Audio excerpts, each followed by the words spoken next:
वाटाण्याची भाजी. मोड आलेले वाटाणे स्वच्छ धुवून घ्या. त्याच्यामध्ये ग्लासभर पाणी टाका आणि झाकण लावून कुकरचे मस्त 3 शिट्ट्या करून घ्या. आता कढईमध्ये तेल गरम करा.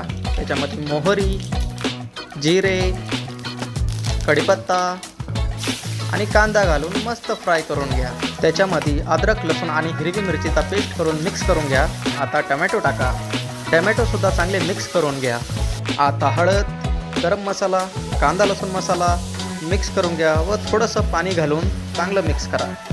आता त्याच्यामध्ये आपण शिजवलेले वाटाणे टाकून द्या व मिक्स करून घ्या. थोडंसं पाणी टाका. उकळी आल्यावर शेंगदाण्याचा भुगा टाका.